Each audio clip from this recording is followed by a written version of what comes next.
Hey everyone, it's January 2nd. This is Mike from Fight to Be Fit Health and Rehab, and we are again hopefully helping individuals on their journey to get healthier in 2025. So yesterday I started by talking about some of the stuff going on in gyms and some of the stuff that's been posted by social media influencers. And I saw a bunch of people posting stuff that they want to lose weight, they want over 2025 for certain reasons, and that while being a great goal has some drawbacks to it. So today we're going to talk about a better way to measure whether or not your weight loss journey is working for you by looking at some things other than a generic number. All right, so I'm going to flip the camera around and okay. So what you see here is called a body composition analysis. It is something we do here at Fight to Be Fit, where it tells you what your current body weight is. This is mine from last year. And as you can see, it says I weigh 168.1 pounds. Now, if you look at the bottom, under my BMI, 25.1.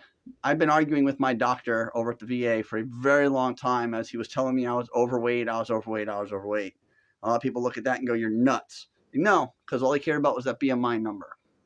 At one point in time, it was like 26. But if you go up to the top right under current body weight, it says total body fat. And that number has a percentage and a raw number.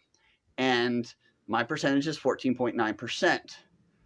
The recommended body fat for an adult male age 35 to 55, I believe is what the age range is, which is where I fall, is 12 to 22%.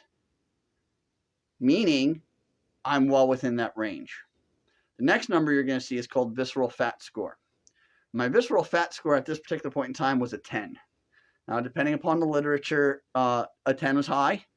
Some literature says less than 13. Others says less than 10. An update on this, my current visceral fat score is down to a 9. So I am in what is considered the healthy range. Underneath that is fat-free mass, 141.3 pounds, or 85% of my body weight.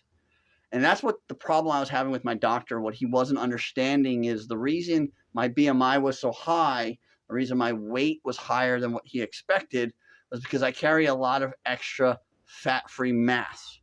I'm well aware of the fact that as you age, it gets harder and harder to maintain muscle. So you have to build it when you're younger so that you have it when you're older. And that directly affects your total weight, which is what your body mass index is based off of. Beneath that is total body water. There's a percentage of what your fat-free mass is in terms of liquids in your body. That's blood, it's spinal fluid, cranial fluid, saliva, all of the fluids that are in your body. So in my case, in this one, I'm 109.7 pounds, which is 66% of my fat-free mass is water, is fluid. And then below that is 31.5 pounds of muscle, which means 33% or 34% of my fat-free mass is muscle, which is where I want it to be. Understanding these numbers gives you a much better gauge on whether or not you're losing weight and losing weight properly. I have a client in 2022, she lost 11 pounds. In 2021 or 2023, she lost 11 pounds, and her visceral fat score was a 12. In 2024, she only lost 2 pounds. When we weighed her at the end of the year, what we had found was she had lost another 8 pounds of body fat, but added 6 pounds of fat-free mass, and her visceral fat score was actually down to a 9. And if you look at her and you look at me, you go, there's no way you both have the same amount of visceral fat. And I've explained visceral fat in previous videos, and I'll explain again in another video. But visceral fat is the number that you really need to watch out for, because that's the one that impacts your life more than anything else, than regular adipose tissue. But her doctor had said she wasn't working as hard this year as she had last year, and she had gotten upset about that. But when I showed her these numbers, it went to show that she had lost a significant amount of body fat, and her body fat percentage was now only 2% outside of what the recommended range for a female her age should be. And her muscle mass had gone up by 1.5 pounds, and her total body water percentage had gone up a significant amount. Her fat-free mass had gone up a significant amount. These are the numbers that you really need to look at. So if you are thinking about trying to change your weight in 2025, take the time to find somebody who can give you a body composition report like this, somebody who can give you good numbers, and somebody that you can go back to and track your results so that you know that you are actually losing body fat and not muscle mass, so that you are actually improving your health. If you notice on this one, it also tells you on the bottom the fat displacement, where everything is located. And then it also tells you your basal metabolic rate and calories needed per day.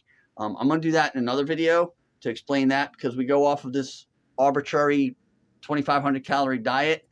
And if you eat less than that, you'll lose weight. But for me, it's not going to work that way. But I'll explain all that in another video. If you're interested in finding and having one of these done, we do them here at Fight to Be Fit. We're located at 773 Walker Road in Dover, Delaware. The number is 302-359-1890. You can find us at Fight to Be Fit trainingand athletics.com, or follow us on YouTube at Fight to Be Fit Health and Rehab. I'm going to try and do a post every day, Monday through Friday. So, excuse me. Everybody, I hope your New Year's has started off really well, and I look forward to helping as many people as I can on their journey in 2025.